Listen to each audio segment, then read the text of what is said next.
ಈ ವಿಶೇಷ ಆಳವಾದ ಅಧ್ಯಯನಕ್ಕೆ ಸ್ವಾಗತ.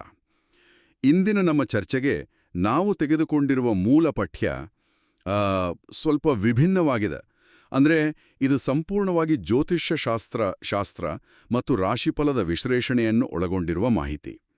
ನಿರ್ದಿಷ್ಟವಾಗಿ ಹೇಳಬೇಕು ಅಂದರೆ ಕನ್ಯಾ ರಾಶಿಯವರ ಜೀವನ, ಅವರ ಮೂಲ ಸ್ವಭಾವ ಮತ್ತು ಪ್ರಸ್ತುತ ಶನಿಗ್ರಹದ ಪ್ರಭಾವದಿಂದ ಅವರ ಬದುಕಿನಲ್ಲಿ ಆಗಲಿರುವ ಬದಲಾವಣೆಗಳ ಬಗ್ಗೆ ಈ ಪಠ್ಯ ಚರ್ಚಿಸುತ್ತೆ. ಹೌದು, ಮತ್ತು ಚರ್ಚೆಯ ಆರಂಭದಲ್ಲೇ ಒಂದು ವಿಚಾರವನ್ನು ಸ್ಪಷ್ಟಪಡಿಸುವುದು ತುಂಬಾ ಮುಖ್ಯ. ನಾವಿಲ್ಲಿ ಈ ಜ್ಯೋತಿಷ್ಯದ ನಂಬಿಕೆಗಳನ್ನು ಕುರುಡಾಗಿ ಬೆಂಬಯಿಸುತ್ತಿಲ್ಲ, ಹಾಗೆಯೇ ವಿರೋಧಿಸುತ್ತಲೂ ಇಲ್ಲ. ನಮ್ಮ ಏಕೈಕ ಉದ್ದೇಶ ಒದಗಿಸಲಾದ ಮೂಲ ಪಠ್ಯದಲ್ಲಿರುವ ಕುತೂಹಲಕಾರಿ ಅಂಶಗಳನ್ನು ಮತ್ತು ಅದರ ಹಿಂದಿರುವ ಮಾನಸಿಕ ಒಳನೋಟಗಳನ್ನು ವಸ್ತುನಿಷ್ಠವಾಗಿ ವಿಶ್ಲೇಷಿಸುವುದು ಮಾತ್ರ. ಖಂಡಿತ. ಕನ್ಯಾ ರಾಶಿಯವರ ಮೂಲಭೂತ ಸ್ವಭಾವವೇನು, ಅವರು ಪ್ರಸ್ತುತ ಎದುರಿಸುತ್ತಿರುವ ಸವಾಲುಗಳು, ಜೊತೆಗೆ ಶನಿಯ ಪ್ರಭಾವದಿಂದ ಅವರ ವೃತ್ತಿ, ಹಣಕಾಸು, ಪ್ರೇಮ ಹಾಗೂ ಆರೋಗ್ಯದಲ್ಲಿ ಏನೆಲ್ಲ ಬದಲಾವಣೆಗಳಾಗಲಿವೆ ಅನ್ನೋದನ್ನು ಅರ್ಥ ಮಾಡಿಕೊಳ್ಳೋದು ಇಂದಿನ ನಮ್ಮ ಗುರಿ. ಮೂಲ ಮಾಹಿತಿಯ ಆರಂಭದಲ್ಲಿ ಒಂದು ಅದ್ಭುತವಾದ ವಿಚಾರ ಇದೆ ನೋಡಿ. ಕನ್ಯಾ ರಾಶಿಯವರು ಸಾಮಾನ್ಯವಾಗಿ ಹೆಚ್ಚು ಮಾತನಾಡುವರಲ್ಲ. ತಮ್ಮ ಕೇಸದ ಮೂಲಕವೇ ಎಲ್ಲವನ್ನೂ ಸಾಧಿಸಬೇಕು ಅಂತ ನಂಬುವ ಅಪ್ಪಟ ಶ್ರಮಜೀವಿಗಳು ಅವರು ಅಂತ ಲೇಖನ ಹೇಳುತ್ತೆ. ನಿಜ. ಆದರೆ ಸದ್ಯದ ಮಟ್ಟಿಗೆ ಅವರು ಎಷ್ಟೇ ಬೆವರು ಹರಿಸಿದ್ರೂ, ಎಷ್ಟೇ ಕಷ್ಟಪಟ್ಟರೂ ಅದಕ್ಕೆ ತಕ್ಕ ಪ್ರತಿಫಲ ಸಿಗ್ತಿಲ್ಲ ಎಂಬ ಒಂದು ಆಳವಾದ ಹತಾಶೆ ಅವರನ್ನು ಕಾಡುತ್ತಿದೆ.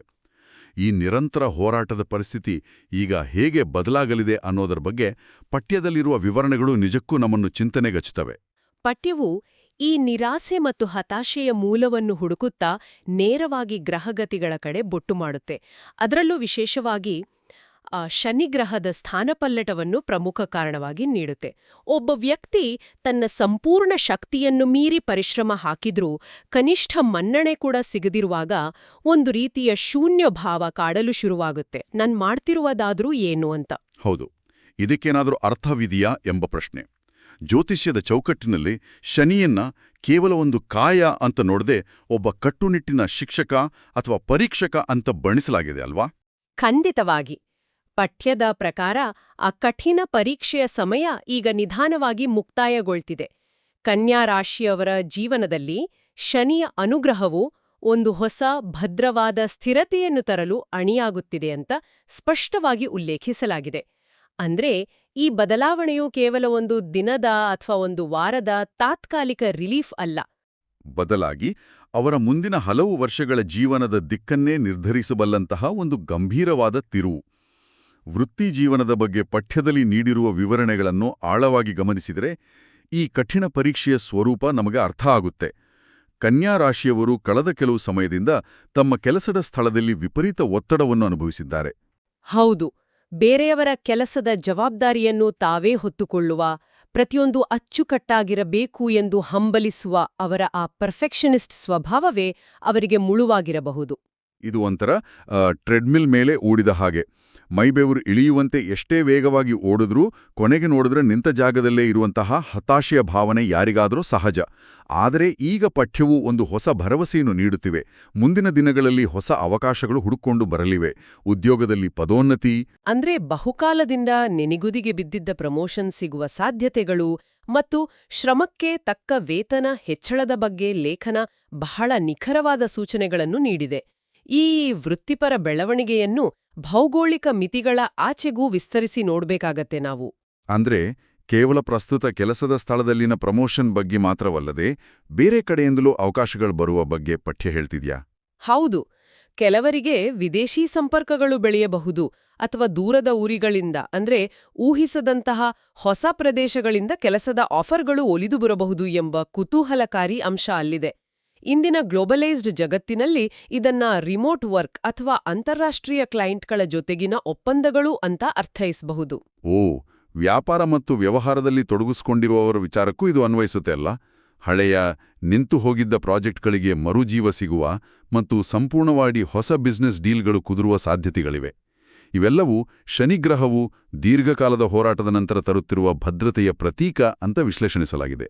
ನಿಜ. ಇದೆಲ್ಲವನ್ನೂ ಕೇಳುವಾಗ ಇನ್ಮುಂದೆ ಎಲ್ಲವೂ ಸುಸೂತ್ರ ತಾನಾಗೇ ಒಲಿದು ಬರುತ್ತದೆ ಎಂಬ ಭಾವನೆ ಮೂಡುವುದು ಸಹಜ. ಆದರೆ ಪಠ್ಯವು ವಾಸ್ತವಿಕತೆಯನ್ನು ಮರೆತಿಲ್ಲ. ಈ ಸಕಾರಾತ್ಮಕ ಭವಿಷ್ಯವಾಣಿಯ ಜೊತೆಯಲ್ಲೇ ಒಂದು ಅತ್ಯಂತ ಕಠಿಣವಾದ ಎಚ್ಚರಿಕೆ ಮತ್ತು ಸಲಹೆಯನ್ನು ಕೂಡ ನೀಡಲಾಗಿದೆ. ಖಂಡಿತ. ಹುಡುಕಿಕೊಂಡು ಬರ್ತೀವಿ ಎಂದ ಮಾತ್ರಕ್ಕೆ ಕಣ್ಣು ಮುಚ್ಚಿಕೊಂಡು ಒಪ್ಕೊಳ್ಳುವಂತಿಲ್ಲ. ಈ ನಿರ್ದಿಷ್ಟ ಸಮಯದಲ್ಲಿ ತೆಗೆದುಕೊಳ್ಳುವ ಪ್ರತಿಯೊಂದು ನಿರ್ಧಾರವೂ ಮುಂಬರುವ ದಶಕದ ಭವಿಷ್ಯದ ಅಡಿಪಾಯವನ್ನು ನಿರ್ಮಿಸುತ್ತೆ. ಹಾಗಾಗಿ ಆತುರ ಪಡಬಾರದು, ವಿಪರೀತ ಉತ್ಸಾಹದಲ್ಲಿ ತಪ್ಪು ಹೆಜ್ಜೆ ಇಡಬಾರದು ಅಂತ ಒತ್ತಿ ಹೇಳಲಾಗಿದೆ. ಪ್ರತಿಯೊಂದು ಆಫರ್ ಅನ್ನು ಅತ್ಯಂತ ವಿವೇಚನೆಯಿಂದ ಅಳೆದು ತೂಗಿ ನಿರ್ಧಾರ ಕೈಗೊಳ್ಳಬೇಕು. ಇದು ಕನ್ಯಾ ರಾಶಿಯವರ ಮೂಲತಃ ವಿಶ್ಲೇಷಣಾತ್ಮಕ ಮೆದುಳಿಗೆ ಹೇಳಿ ಮಾಡಿಸಿದಂತಹ ಸಲಹೆ. ಆ ಎಚ್ಚರಿಕೆಯು ನೇರವಾಗಿ ನಮ್ಮ ಮುಂದಿನ ಚರ್ಚೆಯ ವಿಷಯಕ್ಕೆ ಕೊಂಡಿಯಾಗಿ ಕೆಲಸ ಮಾಡುತ್ತೆ. ಅದೇ ಹಣಕಾಸಿನ ನಿರ್ವಹಣೆ. ಯಶಸ್ಸು ಮತ್ತು ಹಣ ಒಟ್ಟಿಗೆ ಬಂದಾಗ ಮನಸ್ಥಿತಿ ಹೇಗೆ ಬದಲಾಗುತ್ತೆ ಮತ್ತು ಅದನ್ನು ಹೇಗೆ ನಿಭಾಯಿಸಬೇಕು ಎಂಬ ಬಗ್ಗೆ ಪಠ್ಯವು ಸೂಕ್ಷ್ಮವಾದ ಒಳನೋಟಗಳನ್ನು ನೀಡಿದೆ. ಆರ್ಥಿಕ ಸ್ಥಿತಿಯ ಕುರಿತಾಗಿ ವಿವರಿಸುವಾಗ ಕನ್ಯಾ ರಾಶಿಯವರಿಗೆ ಹಣಕಾಸಿನ ವಿಚಾರದಲ್ಲಿ ಒಂದು ಅತ್ಯುತ್ತಮ ಸಮಯ ಪ್ರಾರಂಭವಾಗ್ತಿದೆ ಅಂತ ಭರವಸೆ ಸಿಗುತ್ತೆ. ಹೌದು, ಬಹುಕಾಲದಿಂದ ಕಾಡುತ್ತಿದ್ದ ಹಳೆಯ ಸಾಲಗಳನ್ನು ಸಂಪೂರ್ಣವಾಗಿ ತೀರಿಸುವ ಒಂದು ಸುವರ್ಣ ಅವಕಾಶ ಒದಗಿ ಬರುತ್ತದೆ. ಸಾಲವೆಂಬುದು ಕೇವಲ ಆರ್ಥಿಕ ಹೊರೆಯಲ್ಲ, ಅದೊಂದು ಬಹುದೊಡ್ಡ ಮಾನಸಿಕ ಭಾರ. ಆ ಭಾರದಿಂದ ಮುಕ್ತರಾಗುವುದು ಒಟ್ಟಾರೆ ಜೀವನದ ಉತ್ಸಾಹವನ್ನೇ ಇಮ್ಮಡಿಗೊಳಿಸುತ್ತೆ. ಜೊತೆಗೆ ಅನಿರೀಕ್ಷಿತ ಧನಲಾಭದ ಬಗ್ಗೆ, ಅಂದ್ರೆ ಎಲ್ಲಿಂದಲೋ ಬರಬೇಕಾಗಿದ್ದ ಹಳೆಯ ಬಾಕಿ ಹಣ ಕೈಸೇರುವ ಸಾಧ್ಯತೆಗಳನ್ನೂ ಪಠ್ಯವು ತೆರೆದಿಡುತ್ತೆ. ಆದರೆ ಅನಿರೀಕ್ಷಿತ ಧನಲಾಭದ ಬಗ್ಗೆ ಓದಿದಾಗ ಸಾಮಾನ್ಯವಾಗಿ ಒಂದು ರೀತಿಯ ಅತಿಯಾದ ಉತ್ಸಾಹ ಮೂಡುತ್ತೆ. ತಕ್ಷಣವೇ ಆ ಹಣವನ್ನು ಎಲ್ಲಾದರೂ ಇನ್ವೆಸ್ಟ್ ಮಾಡಿ ಡಬಲ್ ಮಾಡಬೇಕು, ಹೊಸ ಬಿಸ್ನೆಸ್ನಲ್ಲಿ ದೊಡ್ಡ ರಿಸ್ಕ್ ತೆಗೆದುಕೊಳ್ಳೋಣ ಎಂಬ ಆಲೋಚನೆಗಳು ಬರುವುದು ಮಾನವ ಸಹಜ ಗುಣ. ಆದ್ರೆ ಈ ಪಠ್ಯ ಇಲ್ಲಿ ಒಂದು ಬಲವಾದ ಬ್ರೇಕ್ ಹಾಕುತ್ತೆ. ತಕ್ಷಣದ ರಾತ್ರೋರಾತ್ರಿ ಶ್ರೀಮಂತರಾಗುವ ಕನಸುಗಳನ್ನು ಇದು ಪ್ರೋತ್ಸಾಹಿಸುವುದಿಲ್ಲ. ಹೂಡಿಕೆಗಳಿಗೆ ಸಂಬಂಧಿಸಿದಂತೆ ತಕ್ಷಣವೇ ಭಾರೀ ಲಾಭ ಸಿಗುವುದಿಲ್ಲ. ಬದಲಾಗಿ ಇದು ನಿಧಾನಗತಿಯ ಬೆಳವಣಿಗೆಯ ಸಮಯ ಅಂತ ಸ್ಪಷ್ಟಪಡಿಸಿದೆ. ದೊಡ್ಡ ರಿಸ್ಕ್ ಅಥವಾ ಅಪಾಯವನ್ನು ತೆಗೆದುಕೊಳ್ಳುವ ಮುನ್ನ ಹಣಕಾಸು ತಜ್ಞರ ಸೂಕ್ತ ಸಲಹೆ ಪಡೆಯುವುದು ಅತ್ಯಗತ್ಯ ಎಂಬ ಎಚ್ಚರಿಕೆಯನ್ನು ನೀಡುವ ಮೂಲಕ ಪಠ್ಯವು ವಾಸ್ತವದ ನೆಲೆಯಲ್ಲಿ ನಿಲ್ಲಿಸುತ್ತೆ. ಆ ವಾಸ್ತವಿಕ ನಿಲುವಿನ ಹಿಂದಿರುವುದು ಶನಿ ಗ್ರಹದ ಅಸಲಿ ತತ್ವ. ಜ್ಯೋತಿಷ್ಯದ ಪರಿಭಾಷೆಯಲ್ಲಿ ಶನಿ ಎಂದ್ರೆ ಶಿಸ್ತು, ಸಂಯಮ ಮತ್ತು ದೀರ್ಘಕಾಲೀನ ದೃಷ್ಟಿಕೋನ. ದಿಢೀರ್ ಶ್ರೀಮಂತಿಕೆಯ ಶಾರ್ಟ್ಕಟ್ಗಳನ್ನು ಸಂಪೂರ್ಣವಾಗಿ ತಿರಸ್ಕರಿಸಲು ಇದೇ ಕಾರಣ. ಇಲ್ಲಿ ನೀಡುವ ಅತ್ಯಂತ ಬಲವಾದ ಸಂದೇಶವೆಂದರೆ ಉಳಿತಾಯದ ಅನಿವಾರ್ಯತೆ. ಪ್ರಸ್ತುತ ಸಮಯದಲ್ಲಿ ಮಾಡುವ ಉಳಿತಾಯವೇ ಮುಂದಿನ ದೊಡ್ಡ ಯಶಸ್ಸಿಗೆ, ಭವಿಷ್ಯದ ಭದ್ರತೆಗೆ ಅಚಲವಾದ ಬುನಾದಿಯಾಗಲಿದೆ ಅಂತ ಮಾಹಿತಿ ಸಾರುತ್ತೆ. ಅಂದ್ರೆ ಶನಿಯ ಪ್ರಭಾವವು ಕೇವಲ ಬ್ಯಾಂಕ್ ಬ್ಯಾಲೆನ್ಸ್ ಹೆಚ್ಚಾಗುವಂತೆ ಮಾಡೋದಷ್ಟೇ ಅಲ್ಲ, ಆ ಹಣವನ್ನು ಹೇಗೆ ಗೌರವಿಸಬೇಕು ಎಂಬ ಆರ್ಥಿಕ ಶಿಸ್ತನ್ನು ಕೂಡ ಕಡ್ಡಾಯವಾಗಿ ಬಿಡುತ್ತೆ. ಸರಿಯಾಗಿ ಹೇಳಿದ್ರಿ. ಈ ಶಿಸ್ತು ಬರೀ ಹಣಕಾಸಿನ ಲೆಕ್ಕಾಚಾರಗಳಿಗೆ ಮಾತ್ರ ಸೀಮಿತವಾಗಿಲ್ಲ ಎನ್ನುವುದು ಪಠ್ಯವನ್ನು ಓದುತ್ತಾ ಹೋದಂತೆ ಅರಿವಾಗುತ್ತೆ. ಹಣಕಾಸಿನ ಸ್ಥಿರತೆ ಬಂದಾಗ ಸಹಜವಾಗಿಯೇ ಒಂದು ರೀತಿಯ ಮಾನಸಿಕ ನೆಮ್ಮದಿ ಸಿಗುತ್ತೆ. ಆ ಆರ್ಥಿಕ ನೆಮ್ಮದಿಯ ನೇರ ಪ್ರಭಾವ ಬೀಳುವುದು ವೈಯಕ್ತಿಕ ಮತ್ತು ಕೌಟುಂಬಿಕ ಸಂಬಂಧಗಳ ಮೇಲೆ. ಕನ್ಯಾ ರಾಶಿಯವರ ಸಂಬಂಧಗಳ ಬಗ್ಗೆ ಪಠ್ಯದಲ್ಲಿರುವ ಮಾಹಿತಿ ತುಂಬಾನೇ ವಿಶಿಷ್ಟವಾಗಿದೆ. ಅವರ ಸಂಬಂಧಗಳಲ್ಲಿ ಇದುವರೆಗೆ ಇದ್ದ ಗೊಂದಲಗಳು, ಮುಖ್ಯವಾಗಿ ಒಬ್ಬರಿಗೊಬ್ಬರು ಅರ್ಥ ಮಾಡಿಕೊಳ್ಳುವಲ್ಲಿ ಆಗ್ತಿದ್ದ ಕೊರತೆಗಳು, ಆ ಮಿಸ್ಅಂಡರ್ಸ್ಟ್ಯಾಂಡಿಂಗ್ಸ್ ಎಲ್ಲವೂ ಈಗ ಕರಗಿ ಹೋಗಲಿವೆ ಅಂತ ಲೇಖನ ಹೇಳುತ್ತೆ. ಸಂಬಂಧಗಳಲ್ಲಿ ಇಷ್ಟು ದಿನ ಇದ್ದಂತಹ ಮಂಜುಕವಿದ ವಾತಾವರಣ ಮಾರಿ ಒಂದು ಹೊಸ ಸ್ಪಷ್ಟತೆ ಮೂಡಲಿದೆ. ಈ ತಪ್ಪು ತಿಳುವಳಿಕೆಗಳ ಬಗ್ಗೆ ಪಠ್ಯದಲ್ಲಿರುವ ಉಲ್ಲೇಖವನ್ನು ಕನ್ಯಾ ರಾಶಿಯವರ ಮನೋಭಾವದ ಹಿನ್ನೆಲೆಯಲ್ಲಿ ವಿಶ್ಲೇಷಿಸಬೇಕು. ಅವರು ಮೂಲತಃ ತರ್ಕಬದ್ಧವಾಗಿ ಯೋಚಿಸುವವರು ಮತ್ತು ಪರ್ಫೆಕ್ಷನಿಸ್ಟ್ಗಳು.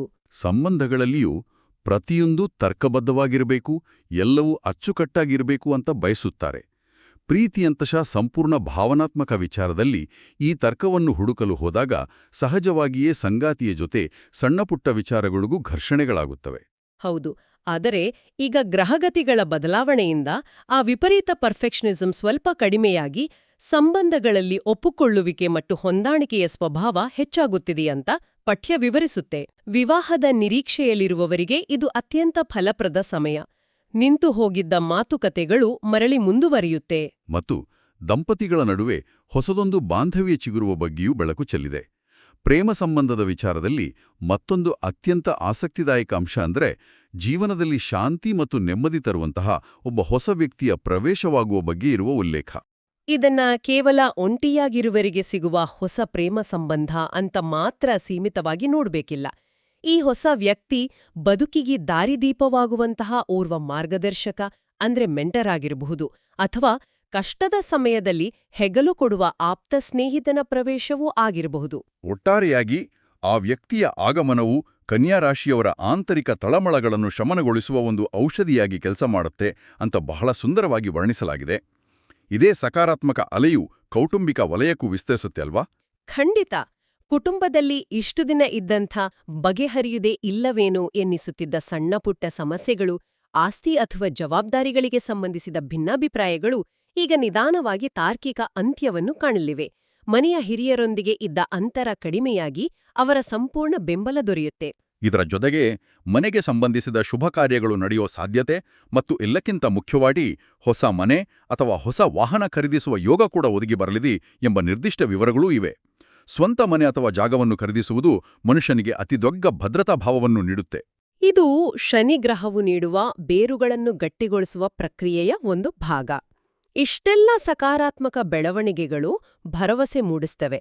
ಆದರೆ ಈ ಎಲ್ಲದರ ನಡುವೆಯೂ ಪಠ್ಯವು ಅತ್ಯಂತ ಕಳಕಳಿಯಿಂದ ಒಂದು ಪ್ರಮುಖವಾದ ವಿಚಾರದ ಕಡೆಗೆ ಗಮನ ಸೆಳೆಯುತ್ತೆ. ಅದೇ ಆರೋಗ್ಯ. ಹೌದು, ಮಾನಸಿಕ ಆರೋಗ್ಯ ಮತ್ತು ದೈಹಿಕ ಆರೋಗ್ಯ ಎರಡೂ ಹೇಗೆ ಒಂದೇ ನಾಣ್ಯದ ಎರಡೂ ಮುಖಗಳಿದ್ದಂತೆ ಎನ್ನುವುದನ್ನು ವಿವರಿಸಲಾಗಿದೆ. ಕನ್ಯಾ ರಾಶಿಯವರು ಮೂಲತಃ ಪ್ರತಿಯೊಂದು ವಿಚಾರವನ್ನು ಅತಿಯಾಗಿ ಯೋಚಿಸುವ, ಓವರ್ ಥಿಂಕಿಂಗ್ ಮಾಡುವ ಸ್ವಭಾವದವರು ಅಂತ ನಿಖರವಾಗಿ ಗುರುತಿಸಲಾಗಿದೆ. ನಡೆದ ಘಟನೆಗಳನ್ನು ಮತ್ತೆ ಮತ್ತೆ ಮೆದುಳಿನಲ್ಲಿ ಪೋಸ್ಟ್ ಮಾರ್ಟಂ ಮಾಡುವ ಈ ಅಭ್ಯಾಸವೇ ಅವರ ಅತಿದೊಡ್ಡ ಶತ್ರುವಾಗಬಲ್ಲದು. ಅತಿಯಾದ ಯೋಚನೆಯು ಕೇವಲ ಮಾನಸಿಕ ಸಮಸ್ಯೆಯಾಗಿ ಉಳಿಯುವುದಿಲ್ಲ, ಅದು ದೇಹದ ಮೇಲೆ, ವಿಶೇಷವಾಗಿ ಜೀರ್ಣಕ್ರಿಯೆ ಮತ್ತು ನರಮಂಡಲದ ಮೇಲೆ ನೇರವಾದ ಪ್ರಭಾವ ಬೀರುತ್ತೆ. ಚಿಕ್ಕ ವಿಚಾರವನ್ನು ಕೂಡ ಮೆದುಳಿನಲ್ಲಿ ಪದೇ ಪದೇ ತಿರುಗಿಸಿ, ವಾಸ್ತವದಲ್ಲಿ ಅಸ್ತಿತ್ವದಲ್ಲೇ ಇಲ್ಲದ ಸಮಸ್ಯೆಗಳನ್ನು ಕಲ್ಪಿಸಿಕೊಂಡು, ಇಲ್ಲದ ಒತ್ತಡವನ್ನು ಮೈಮೇಲೆ ಎಳೆದುಕೊಳ್ಳುವ ಸ್ವಭಾವವನ್ನು ನಿಯಂತ್ರಿಸಲೇಬೇಕು. ಹಾಗಾಗಿ ಒತ್ತಡವನ್ನು ಕಡಿಮೆ ಮಾಡಿಕೊಳ್ಳುವುದು ಬೇರೆ ಎಲ್ಲಾ ಸಾಧನೆಗಳಿಗಿಂತ ಮುಖ್ಯವಾಡುತ್ತೆ. ದಿನಕ್ಕೆ ಸಾಕಷ್ಟು ಗಂಟೆಗಳ ಕಾಲ ಗುಣಮಟ್ಟದ ನಿದ್ರೆ ಮಾಡಬೇಕೋ ಮತ್ತು ದೇಹವನ್ನು ಹುರಿದುಂಬಿಸಲು ನಿಯಮಿತವಾಗಿ ವ್ಯಾಯಾಮ ಅಥವಾ ಯೋಗಾಭ್ಯಾಸ ಮಾಡಬೇಕು ಎನ್ನುವುದು ಅತ್ಯಂತ ನೇರವಾದ ಮತ್ತು ವೈಜ್ಞಾನಿಕವಾಗಿ ಒಪ್ಪಬಹುದಾದ ಸಲಹೆ. ಆರೋಗ್ಯದ ಈ ಪ್ರಾಯೋಗಿಕ ಸಲಹೆಗಳ ಜೊತೆಗೆ ಜ್ಯೋತಿಷ್ಯಶಾಸ್ತ್ರದ ಸಾಂಪ್ರದಾಯಿಕ ಚೌಕಟ್ಟಿನಲ್ಲಿಯೇ ಕೆಲವು ನಿರ್ದಿಷ್ಟ ಪರಿಹಾರಗಳನ್ನು ಕೂಡ ಮೂಲಪಠ್ಯದಲ್ಲಿ ಸೂಚಿಸಲಾಗಿದೆ. ಶನಿಯ ನಕಾರಾತ್ಮಕ ಪ್ರಭಾವವನ್ನು ತಗ್ಗಿಸಲು ಕೆಲವು ಸರಳ ಆಚರಣೆಗಳನ್ನು ಪಟ್ಟಿ ಮಾಡಲಾಗಿದೆ. ಉದಾಹರಣೆಗೆ, ಶನಿವಾರದಂದು ಕಪ್ಪು ಎಳ್ಳನ್ನು ದಾನ ಮಾಡುವುದು, ಮನಸ್ಸಿನ ಏಕಾಗ್ರತೆಗಾಗಿ ಶನಿ ಮಂತ್ರವನ್ನು ಜಪಿಸುವುದು ಮತ್ತು ಬಡವರಿಗೆ ಅನ್ನದಾನ ಅಥವಾ ಸಹಾಯ ಮಾಡುವುದು. ಮೇಲ್ದೋಟಕ್ಕೆ ಇವು ಕೇವಲ ಧಾರ್ಮಿಕ ಆಚರಣೆಗಳಂತೆ ಕಂಡ್ರೂ ಇವುಗಳ ಒಳಾರ್ಥವನ್ನು ಬಿಡಿಸಿ ನೋಡಿದರೆ ಸಾಕಷ್ಟು ಆಸಕ್ತಿದಾಯಕ ಅಂಶಗಳು ಸಿಗ್ತವೆ. ಕೇವಲ ಕಪ್ಪು ಎಳ್ಳು ದಾನ ಮಾಡುವುದರಿಂದ ಜೀವನದಲ್ಲಿ ದೊಡ್ಡ ಬದಲಾವಣೆ ಆಗುತ್ತದೆಯಾ ಎಂಬ ಪ್ರಶ್ನೆ ಸಹಜವಾಗಿ ಬರುತ್ತೆ. ಈ ಪರಿಹಾರಗಳನ್ನು ಕೇವಲ ಮಾಂತ್ರಿಕ ಕ್ರಿಯೆಗಳಂತೆ ನೋಡದೆ ಮನಃಶಾಸ್ತ್ರೀಯ ಆಧಾರದಲ್ಲಿ ವಿಶ್ಲೇಷಿಸುವುದು ಸೂಕ್ತ. ಪಠ್ಯದ ನಂಬಿಕೆಯ ಪ್ರಕಾರ ಈ ಸರಳ ಆಚರಣೆಗಳು ಮನುಷ್ಯನ ಆಲೋಚನಾ ಲಹರಿಯನ್ನೇ ಬದಲಾಯಿಸಬಲ್ಲವು. ಬಡವರಿಗೆ ಅಥವಾ ನಿರ್ಗತಿಕರಿಗೆ ಸಹಾಯ ಮಾಡಲು ಮುಂದಾದಾಗ ವಾಸ್ತವದ ಅರಿವಾಗುತ್ತೆ. ತಮ್ಮ ಸಮಸ್ಯೆಗಳು ಎಷ್ಟು ಸಣ್ಣವು ಎಂಬ ಅರಿವು ಅಹಂಕಾರವನ್ನು ಕರಗಿಸಿ ಕರುಣೆ ಮತ್ತು ಸಮಾಜದ ಬಗೆಗಿನ ಹೊಸ ಬದ್ಧತೆಯನ್ನು ಹುಟ್ಟುಹಾಕುತ್ತೆ. ಇನ್ನು ಮಂತ್ರ ಜಪಿಸುವುದು ಎಂಬುದು ಒಂದು ರೀತಿಯ ಧ್ಯಾನ ಇದ್ದ ಹಾಗೆ. ಅತಿಯಾಗಿ ಓಡುವ ಮಿದುಳಿಗೆ ಒಂದು ಲಯಬದ್ಧವಾದ ವಿರಾಮವನ್ನು ನೀಡಿ ಏಕಾಗ್ರತೆಯನ್ನು ಹೆಚ್ಚಿಸುವ ತಂತ್ರವಿದು. ಹೀಗೆ ಈ ಆಚರಣೆಗಳು ವ್ಯಕ್ತಿಯನ್ನು ಮಾನಸಿಕವಾಗಿ ಮತ್ತು ಭಾವನಾತ್ಮಕವಾಗಿ ಅಪ್ಗ್ರೇಡ್ ಮಾಡುತ್ತವೆ. ಈ ಎಲ್ಲ ಆಚರಣೆಗಳು ಮತ್ತು ಪರಿಹಾರಗಳು ನಮ್ಮನ್ನು ಒಂದು ಬಹುದೊಡ್ಡ ತಾತ್ವಿಕ ಪ್ರಶ್ನೆಯೆಡೆಗೆ ಕೊಂಡೊಯ್ಯುತ್ತವೆ. ನಮ್ಮ ಕರ್ಮ, ಅಂದ್ರೆ ನಾವು ಮಾಡುವ ಕಾರ್ಯಗಳು, ಮತ್ತು ಜ್ಯೋತಿಷ್ಯದಲ್ಲಿ ಹೇಳುವ ಈ ಗ್ರಹಗತಿಗಳ ನಡುವಿನ ನೈಜ ಸಂಬಂಧವೇನು ಅನ್ನೋದು.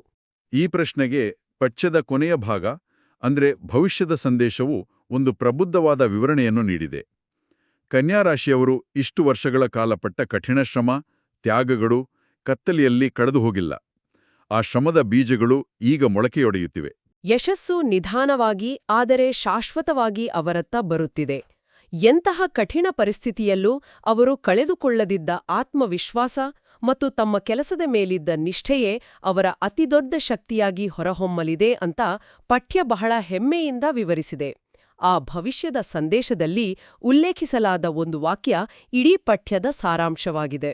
ಹೌದು, ಆ ಮಾತು ಗ್ರಹಗಳು ದಾರಿ ತೋರಿಸ್ತವೆ, ಆದರೆ ಆ ದಾರಿಯಲ್ಲಿ ನಡೆಯೋದು ನಾವು ಎಂಬುದು ಅತ್ಯಂತ ವಾಸ್ತವಿಕ ಮತ್ತು ಪ್ರೇರಣಾದಾಯಕವಾಗಿದೆ.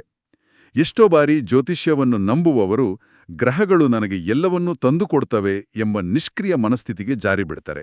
ಆದರೆ ಈ ಪಠ್ಯವು ಆ ರೀತಿಯ ಸೋಮಾರಿತನವನ್ನು ಎಲ್ಲಿಯೂ ಬೆಂಬಲಿಸಿಲ್ಲ. ದಾರಿ ಎಷ್ಟೇ ಸುಗಮವಾಗಿದ್ರೂ ಹೆಜ್ಜೆ ಇಡಲು ನಮ್ಮದೇ ಕಾಲುಗಳು ಬೇಕು, ಗುರಿ ಮುಟ್ಟಲು ನಮ್ಮದೇ ಬೆವರು ಸುರಿಯಬೇಕು. ಜ್ಯೋತಿಷ್ಯದ ಈ ಪಠ್ಯವು ಕರ್ಮ ಸಿದ್ಧಾಂತ ಮತ್ತು ಗ್ರಹಗತಿಗಳ ನಡುವಿನ ಸಮತೋಲನವನ್ನು ಬಹಳ ಪ್ರಬುದ್ಧವಾಗಿ ವಿಶ್ಲೇಷಿಸಿದೆ. ಗ್ರಹಗಳ ಅನುಗ್ರಹವಿರಬಹುದು, ಸಮಯ ನಮ್ಮ ಪರವಾಗಿರಬಹುದು, ಆದರೆ ನಮ್ಮ ಸ್ವಂತ ಪ್ರಯತ್ನವನ್ನು ನಾವು ಯಾವತ್ತೂ ನಿಲ್ಲಿಸಬಾರದು ಎಂಬುದು ಅಂತಿಮ ಕಳಕಳಿ. ನಾವೀಗ ಈ ಸುದೀರ್ಘವಾದ ಹಾಗೂ ಆಳವಾದ ಚರ್ಚೆಯ ಅಂತಿಮ ಘಟ್ಟಕ್ಕೆ ಬಂದು ತಲುಪಿದ್ದೇವೆ. ಈ ಇಡೀ ಮೂಲ ಮಾಹಿತಿಯನ್ನು ಸಂಕ್ಷಿಪ್ತವಾಗಿ ಒಮ್ಮೆ ಮೆಲುಕು ಹಾಕುವುದಾದರೆ, ಕನ್ಯಾ ರಾಶಿಯವರ ಪಾಲಿಗೆ ಇದು ಬಹುಕಾಲದ ಕತ್ತಲೆಯ ನಂತರದ ಬೆಳಗು. ವೃತ್ತಿ ಮತ್ತು ಆರ್ಥಿಕತೆಯಲ್ಲಿ ಹೊಸ ಅವಕಾಶಗಳು ಮೂಡುತ್ತಿವೆ. ಹಳೆಯ ಸಾಲಗಳು ತೀರಿ ಉಳಿತಾಯದತ್ತ ಗಮನಹರಿಯುತ್ತಿದೆ. ವೈಯಕ್ತಿಕ ಜೀವನದಲ್ಲಿ ಕುಟುಂಬ ಮತ್ತು ಪ್ರೇಮ ಸಂಬಂಧಗಳಲ್ಲಿದ್ದ ಬಿರುಕುಗಳು ನಿವಾರಣೆಯಾಗಿ ಹೊಂದಾಣಿಕೆ ಸುಧಾರಿಸುತ್ತಿದೆ. ಅತಿಯಾಗಿ ಯೋಚಿಸುವ ಗುಣವನ್ನು ಬದಿಗಿಟ್ಟು ಆರೋಗ್ಯದ ಕಡೆ ಹೆಚ್ಚು ಗಮನ ಹರಿಸುವುದು ಅನಿವಾರ್ಯವಾಗಿದೆ. ಒಟ್ಟಾರೆಯಾಗಿ ಶನಿಗ್ರಹದ ಪ್ರಭಾಗದಿಂದ ಬರಲಿರುವ ಈ ಸ್ಥಿರತೆಯನ್ನು ಮತ್ತು ಹೊಸ ಅವಕಾಶಗಳನ್ನು ವಿವೇಚನೆಯಿಂದ, ಯಾವುದೇ ಆತುರವಿಲ್ಲದೆ ಬಳಸಿಕೊಳ್ಳಬೇಕು ಎನ್ನುವುದು ಒದಗಿಸಲಾದ ಮೂಲ ಪಠ್ಯದ ಸಮಗ್ರ ಸಾರಾಂಶ. ಈ ಚರ್ಚೆಯನ್ನು ಸಂಪೂರ್ಣವಾಗಿ ಮುಕ್ತಾಯಗೊಳಿಸುವ ಮುನ್ನ ಪ್ರಾರಂಭದಲ್ಲಿ ಹೇಳಿದ ನಿಲುವನ್ನು ಮತ್ತೊಮ್ಮೆ ಸ್ಪಷ್ಟಪಡಿಸುವುದು ಮುಖ್ಯ. ನಮ್ಮ ಈ ಇಂದಿನ ವಿಶ್ಲೇಷಣೆ, ಈ ಸಂಪೂರ್ಣ ಆಳವಾದ ಅಧ್ಯಯನವು ಕೇವಲ ನಮಗೆ ಒದಗಿಸಲಾದ ಜ್ಯೋತಿಷ್ಯದ ಮೂಲ ಪಠ್ಯದ ಆಧಾರದ ಮೇಲಿದೆಯೇ ಹೊರತು ಜ್ಯೋತಿಷ್ಯದ ಸತ್ಯಾಸತ್ಯತೆಗಳ ಕುರಿತಾದ ತೀರ್ಪಲ್ಲ.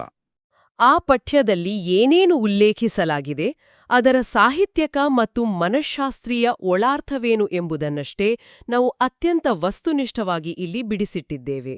ಈ ಚರ್ಚೆಯನ್ನು ಮುಗಿಸುವ ಮುನ್ನ ಪಠ್ಯದಲ್ಲಿದ್ದ ಆ ಒಂದು ಅದ್ಭುತವಾದ ಸಾಲಿನಿಂದ ಪ್ರೇರಿತವಾದ ಒಂದು ಹೊಸ ಆಲೋಚನೆಯನ್ನು ಕೇಳುಗರ ಮುಂದಿಡಲು ನಾನು ಬಯಸುತ್ತೇನೆ. ಗ್ರಹಗಳು ಕೇವಲ ದಾರಿ ತೋರಿಸ್ತವೆ, ಆದರೆ ನಡೆಯೋದು ನಾವು ಅಂತ ಲೇಖನ ಹೇಳಿತು ಅಲ್ವಾ? ಹಾಗಾದರೆ ಇದರ ಬಗ್ಗೆ ಸ್ವಲ್ಪ ಆಳವಾಗಿ ಯೋಚಿಸಿ. ಒಂದು ವೇಳೆ ಗ್ರಹಗಳು ಕೇವಲ ಒಂದು ನಕ್ಷೆಯನ್ನು ಮಾತ್ರ ನೀಡುತ್ತವೆ ಎಂದಾದರೆ, ದೈನಂದಿನ ಜೀವನದಲ್ಲಿ ನಾವು ಅದೃಷ್ಟ, ಯೋಗ ಅಥವಾ ಹಣೆಬರಹ ಅಂತ ಕರೆಯುವ ಅನೇಕ ವಿಷಯಗಳು ವಾಸ್ತವದಲ್ಲಿ ದಶಕಗಳ ಕಾಲದ ನಿರಂತರ ಕಠಿಣ ಪರಿಶ್ರಮ ಮತ್ತು ಸರಿಯಾದ ಸಮಯದ ನಿಖರವಾದ ಸಂಗಮವಾಗಿರಬಹುದಾ?